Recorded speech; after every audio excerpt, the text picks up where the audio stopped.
page 110.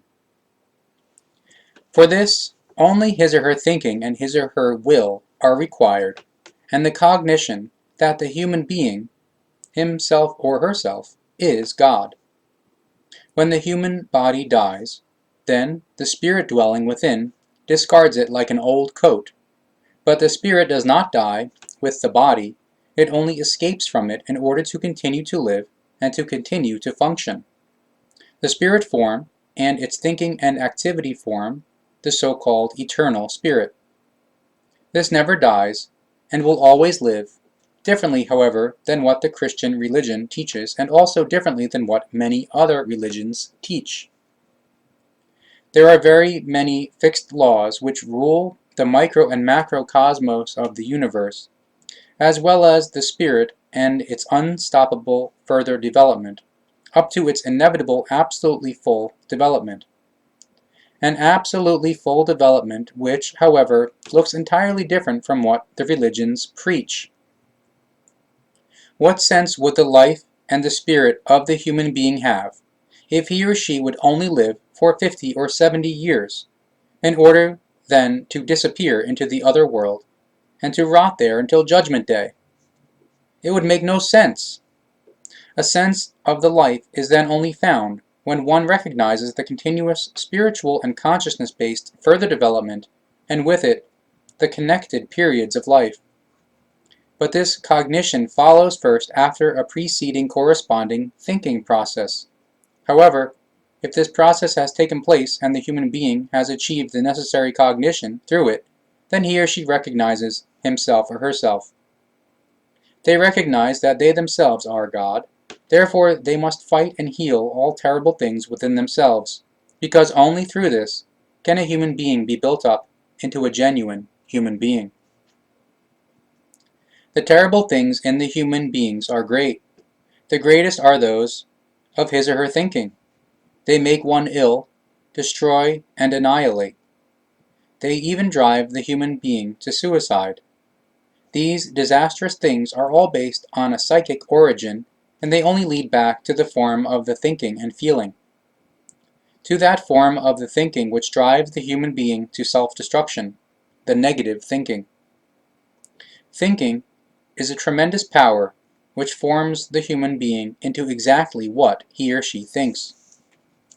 Tension, jealousy, pathological craving for revenge, vexation, hatred, hollowness, avariciousness, seeking to criticize, embitterment, strife, pressure, cursing, cruelty, stealing, deceptions, lies, fear, tribulation, self-pity, unsatisfaction, melancholy, empty conversation and pleasures, wrong nutrition, lack of cleanliness, neglect of health, violent outburst and addiction to excitement, and so on and so forth, solely stem from a pervasive, abnormal, and self-destructive mode of thinking, which often also are based on irrational teachings and incorrect information.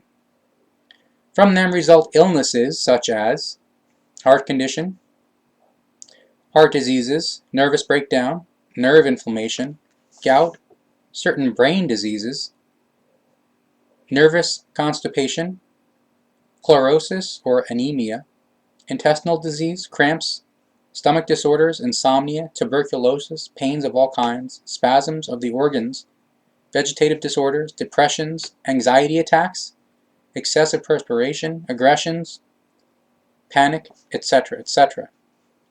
Irritableness, work, eating, fear and anxiety, etc., and all named terrible modes of thinking, further, in the state of excitation and overstimulation of the adrenal glands, which are located above the kidneys.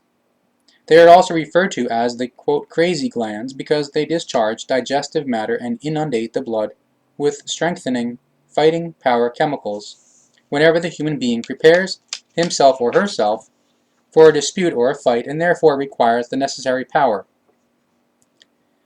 Adrenaline, as this excretory matter is called, only then neutralizes itself again when the vexation, the irritableness, or the fight, etc. is over, but only through the excretion of a lethargy-inducing acid of the muscles, which mixes with the blood and wields a calming effect. If, however, the inner life and the psyche are in confusion, etc., then the inner muscles are not able to discharge enough of this milky calming acid in order to therefore soothe the human being. Hence the adrenaline, evoked through the agitation, sets the human being into exceptional aggressivity and readiness to fight during this time. This process and reaction have a very unfavorable or contracting effect on the intestines, the stomach, other organs, and on the nerves. Therefore, the human being finds himself or herself afflicted by the most impossible and diverse kinds of afflictions, as e.g., cold or heat shivers, nervous trembling, profuse perspiration, headaches, dizzy spells, neurasthenia, neurosis, gallbladder problems, digestive troubles, liver and kidney ailments, gastric ulcers, constipations or diarrhea, etc. In his or her naked unknowledgeness, the human being does not realize that through the wrongdoing of his or her own thoughts or modes of thinking, these themselves make the whole body, indeed the whole life, into a human hell. This same human being surmises that an unethical mode of life will even build up his or her vitality and bodily strength. But any form of self-indulgence in the most dubious and most primitive everyday thinking allows, quite unconsciously, a devastating residue of the daily malicious life of thoughts to flow in and become effective. Irritableness, rage, and vexation, etc., manifest in three forms, all of which in the course of time produce devastating and self-destructive consequences. Firstly are those kinds which ausartet outwardly in external quote, explosions. Secondly are those which quote, explode on the inside, or quote, eating oneself up. And thirdly are those which are not even observed and realized and nevertheless spread their destructive poison, where they simmer in secret below the surface as abrasive, agitating, and decomposing thoughts.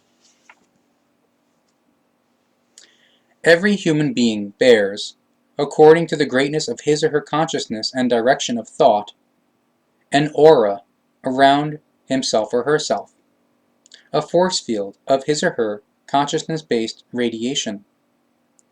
The radiation of this aura, spelled A-U-R-A, can be classified in the terms of good or evil, depending on the kind of thinking of the possessor. It is saturated with the atmosphere of the failure or the success, with antipathy or sympathy, because it always radiates exactly what the concerned human being's mode of thinking creates. Therefore, this force field radiates not only failure or success, antipathy or sympathy, but everything that the direction of thought creates: love or hate, unsatisfaction or satisfaction, greed, envy, vice, pathological craving, sorrow, despair, unknowledgeness, revenge, hardship, misery or courage, fear, faithfulness, submissiveness, joy, intellect, equalizedness, energy and cognition, etc., etc. Through the strong feeling thinking, the human being unceasingly mobilizes the forming and building power of his or her thoughts, which then correspondingly fertilize his or her fundamental thinking and deeds, and allows their effect to produce the results brought about in a suggestive and forceful way. When the adopted direction of thought is pursued, even more things, ever more things, circumstances, and individuals are put into service for the corresponding thought realization. Consequently, an affirmation of the life and its success is therefore of utmost importance. What one intends in thoughts should relate to a good and healthy mode of thinking. This is the most reliable and only means for the human being to allow the right thought paths with his or her circumstances and things. Therefore, no time must be squandered using up the energy for the seeking of suitable helpers. One's own thoughts themselves must render the preliminary work. Therefore, the goods of thoughts are in order and are directed towards the right lines. One's own thoughts are one's own helpers, which can create enough matter at any time wherewith the thinking can be propelled ahead. The tremendous might of thoughts has not been discovered only in our day, even though its right application is still new to the human being of today, and appears to him or her like a book with 7 seals. This is so because the mass of the human beings up to now were hardly conscious of this might, because this was kept secret from them for thousands of years by those who were most accurately informed and in the know. Under punishment of death, they were often forbidden to reveal their knowledge, their cognitions, and their ability. As strictly forbidden knowledge, an enormous amount of nonsense, as well as everything real, actual, truth-based, and in accordance with the laws and recommendations, was assimilated into the secret sciences, to which no normal outsider ever had access. A fact that still today in the 20th century, its realness cannot be denied. Even today, much of the unmeasurable knowledge of the humankind, which has been collected over tremendous periods of time, is hidden in the inaccessible secret sciences, and will be defended until the death of the Pope, the bigwigs, and those of the secret sciences, and held hidden from the humankind. But why is that? Very simply, if the mass of the humankind would discover the secret sciences, which would bring them tremendous life-affirming benefit, progress, and success, then religions and politics would be eradicated in the shortest possible time. The financial industry would disappear. War, unpeace, hunger, and all the terrible things of the world would suddenly come to an end, because in a peaceful world, no ruler and capitalist would be able to begin and push forward to gain might and rake in the capital. Where suddenly there is no more war and unpeace, there is no longer need for war materials, and where there is no more hunger or other terrible things, conscienceless profiteers can no longer launch their dirty finances. When there are no more religions because the human being has finally recognized himself or herself as God, then there will also be no more popes, priests, bigwigs, rabbis, gurus, and bishops, etc., who can mislead the people and demand their goods and chattels. However, all of this is prevented by not making the secret sciences accessible to the normal human being, because they would bring a sudden, deep cognition and the end of all might and profiteers, among which the religions and the politics are the biggest. This is why the human being is scourged in unknowledgeness, and the knowledge that is entitled to him or her is kept away, because knowledge means tremendous might and right formation of the life.